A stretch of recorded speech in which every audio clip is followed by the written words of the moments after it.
اعوذ باللہ من الشیطان الرجیم، بسم اللہ الرحمن الرحیم۔ اب آ رہی دوسری چیز، قتال فی سبیل اللہ، جو بڑا سخت امتحان تھا مادی اعتبار سے۔ اطاعت رسول جو ہے وہ زیادہ تر ایک نفسیاتی ایک مرحلہ تھا، نفسیاتی الجھن تھی، لیکن یہ تو ظاہر بات ہے کہ خالص محسوس شے، مادی شے، جان کا خطرہ، مال کا خطرہ۔ یا ایھا الذین آمنوا خذوا حذرکم، اے اہل ایمان اپنے تحفظ کا سامان لے لیا، اپنے ہتھیار لے لیا کرو۔ فانفروا ثبات او انفروا جمیعا، اس کے بعد خواہ تم ٹکڑیوں کی شکل میں نکلو اور خواہ فوج کی شکل میں، یعنی دو طرح کے معاملات ہوتے تھے۔ کبھی حضور صلی اللہ علیہ وسلم چھوٹے چھوٹے آپ گروپ بھیجتے تھے، جیسے کہ غزوہ بدر سے پہلے 8، کبھی یہ کہ پوری فوج لے کر، جیسے غزوہ بدر میں آپ گئے، غزوہ احد میں آئے، تو ان میں سے جو شکل بھی ہو نکلو اللہ کی راہ میں۔ وَإِنَّ مِنْكُمْ لَمَن لَّيُبَطِّئَنَّ، تم میں سے کچھ لوگ ایسے ہیں جو دیر لگا دیتے ہیں، تاخیر کرتے ہیں۔ حکم ہو گیا ہے، نکلنا ہے، فلاں وقت ہے، کوچ ہوگا، اب وہ اس میں ڈھیل برت رہے ہیں، ابھی تیاری ہو رہی ہے، اور پھر بہانہ بنا دیں گے کہ بس ہم تیاری کر ہی رہے تھے، اب نکلنے ہی والے تھے، اور وہ منتظر رہتے ہیں کہ کوئی فیصلہ ہو چکے، تو اس وقت پھر ہم کہیں گے کہ ہم تو نکلنے والے تھے کہ یہ فیصلہ ہمیں پہنچ گیا کہ جنگ کا تو فیصلہ ہی ہو گیا۔ فَإِنْ أَصَابَتْكُمْ مُصِیبَةٌ، پھر اگر تمہیں کوئی مصیبت پیش آ جائے، اب بہرحال مسلمانوں کو جنگ میں نکلے ہیں تو کوئی تکلیف پیش آ جائے، کوئی نقصان ہو، کوئی وقتی طور پر ہزیمت ہو جائے، قال، تو وہ کہے گا قد انعم اللہ علی اذ لم اکن معہم شہیدا، میں تو اللہ نے بڑا انعام کیا، بڑا کرم کیا، جو میں نہیں گیا، میں رہ گیا، میری فلاں جو ضرورت تھی وہ میرے لیے رحمت بن گئی، وہ میرا جو اونٹ گم ہوا تھا اس وقت کہیں وہ اگر میرے پاس موجود ہوتا تو میں بھی وہاں پر خراب ہوتا، یہ تو مجھ پر تو اللہ کا بڑا کرم ہوا ہے کہ میں اس جنگ میں، اس مارکے میں جانے سے بچ گیا۔ وَلَئِنْ أَصَابَكُمْ فَضْلٌ، اور اگر تمہیں کوئی فضل پہنچ جائے اللہ کی طرف سے، فتح ہو جائے اور تم یعنی کامرانی کے ساتھ واپس آؤ اور تم مال غنیمت لے کر آؤ، من اللہ، اللہ کی طرف سے فضل مل جائے، لَيَقُولَنَّ، اس وقت پھر وہ حسرت کے ساتھ کہے گا کہ لَمْ تَكُنْ بَيْنَكُمْ وَبَيْنَهُ مَوَدَّةٌ، بالکل ایسے جیسے تمہارے اور اس کے درمیان کوئی دوستی اور مروت اور مودت ہے ہی نہیں۔ یا لیتنی کنت معہم فافوز فوزا عظیما، ہائے کاش کہ میں بھی ان کے ساتھ گیا ہوتا تو یہ بڑی کامیابی مجھے بھی حاصل ہو جاتی۔ یہ ان کا کردار ہے جس کا کہ نقشہ کھینچ دیا گیا۔ فلیقاتل فی سبیل اللہ الذین یشرون الحیاۃ الدنیا بالآخرہ، بس جو لوگ دنیا کی زندگی کو آخرت کے عوض فروخت کرنے کے لیے تیار ہیں، انہیں لازماً قتال کرنا چاہیے اللہ کی راہ میں۔ فلیقاتل فی سبیل اللہ الذین یشرون الحیاۃ الدنیا بالآخرہ، جنہوں نے تو یہ طے کر لیا ہے کہ ہم نے آخرت قبول کی، دنیا ہم دیتے ہیں۔ اب ان کے لیے تو پھر کوئی اس میں ہچکچاہٹ نہیں ہونی چاہیے، اگر انہوں نے واقعی یہ سودا اللہ سے کیا ہے تو پھر یہ کہ انہیں تو اللہ کی راہ میں جنگ کے لیے نکلنا چاہیے۔ وَمَن يُقَاتِلْ فِي سَبِيلِ اللَّهِ، اور جو کوئی بھی اللہ کی راہ میں قتال کرے گا، فَيُقْتَلْ أَوْ يَغْلِبْ، اب دو ہی امکانات ہیں، وہ قتل ہو جائے یا غالب ہو جائے، فتح مند ہو کر واپس آئے یا وہیں شہید ہو جائے۔ فَسَوْفَ نُؤْتِيهِ أَجْرًا عَظِيمًا، دونوں حالتوں میں ہم انہیں بہت بڑا اجر عطا فرمائیں گے۔ وَمَا لَكُمْ لَا تُقَاتِلُونَ فِي سَبِيلِ اللَّهِ، اب یہ خاص طور پر جو خاص قتال کے لیے ترغیب دلائی جا رہی ہے وہ ایسے لوگوں کے لیے کہ جو مختلف علاقوں میں مسلمان تھے، کہ جو پھنسے ہوئے تھے، ان میں کمزور بھی تھے،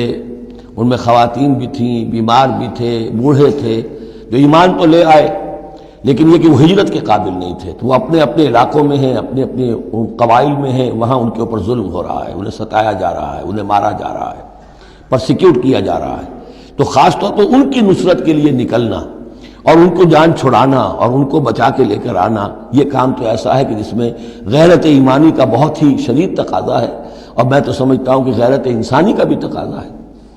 وَمَا لَكُمْ لَا تُقَاتِلُونَ فِي سَبِيلِ اللَّهِ، کیا ہو گیا، کیوں قتال نہیں کرتے اللہ کی راہ میں؟ وَالْمُسْتَضْعَفِينَ،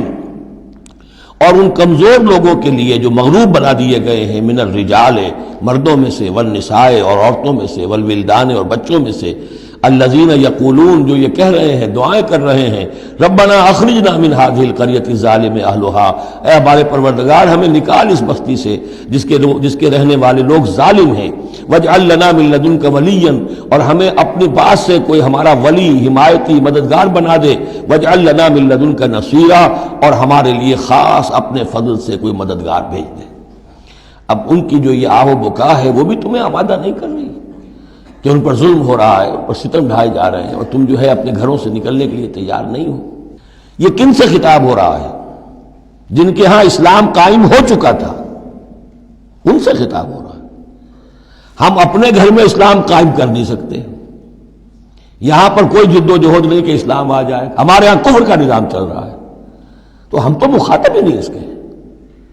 مخاطب اہل ایمان ہیں، اور اہل ایمان کا فرض کیا ہے؟ پہلے اپنے گھر کو درست کرو، پہلے اپنے ملک کے اندر اسلام قائم کرو۔ قرآن کے سوا کوئی اور قانون چل رہا ہے، من لم يحكم بما انزل الله فاولئک هم الكافرون ومن لم يحكم بما انزل الله فاولئک هم الظالمون ومن لم يحكم بما انزل الله فاولئک هم الفاسقون۔ ظالم، فاسق اور کافر اور مشرک تو ہم خود ہیں۔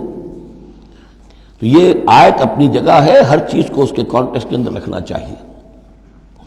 الذین آمنوا یقاتلون فی سبیل اللہ، جو لوگ ایمان والے ہیں وہ قتال کرتے ہیں اللہ کی راہ میں۔ والذین کفروا یقاتلون فی سبیل الطاغوت، اور جو لوگ کافر ہیں وہ بھی قتال کر رہے ہیں، جنگ تو وہ بھی کر رہے ہیں۔ ابو جہل بھی تو لشکر لے کر آیا تھا، وہ طاغوت کی راہ میں قتال کر رہے ہیں۔ فقاتلوا اولیاء الشیطان،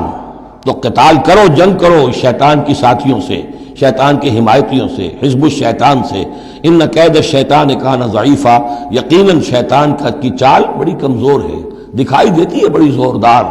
بڑی باروب، لیکن یہ کہ اگر مرد مومن کھڑے ہو جائیں تو پھر اس کے اندر معلوم ہو جاتا ہے کہ پھسپسی چال ہے۔ الم تر الی الذین قیل لهم کفوا ایدیکم واقیموا الصلاۃ وآتوا الزکاۃ، ذرا تم نے دیکھا نہیں ان لوگوں کی طرف جن سے کہا گیا تھا کہ اپنے ہاتھوں کو بندھے رکھو، روکے رکھو، اور نماز قائم کرو اور زکوٰۃ دو۔ یہ ہے کہ جو مکے کے اندر حکم تھا 12 برس تک، مکے میں جب مسلمانوں پر ظلم و ستم توڑا جاتا تھا، انہیں ستایا جا رہا تھا، تو بہت سے مسلمان تھے جوش میں بھی اور یقیناً خلوص کے ساتھ، ہوش مند ہو کر بھی، کہ ہمیں اپنے ان بھائیوں کی مدد کرنی چاہیے۔ اب یہ سمیہ ہمارے سامنے جو ہے، جو کچھ ہو رہا ہے اس کے ساتھ، ہماری نگاہوں کے سامنے یاسر کے ساتھ جو کچھ ہو رہا ہے، حضور ہمیں اجازت دیجیے۔ آخر ہم جو ہے، ہم نامرد نہیں ہیں، ہم بے غیرت نہیں ہیں، ہم بزدل نہیں ہیں، لیکن اجازت نہیں تھی۔ یہ منہج انقلاب نبوی کا ایشو ہے۔ اس وقت حکم یہ تھا اپنے ہاتھ تھامے رکھو،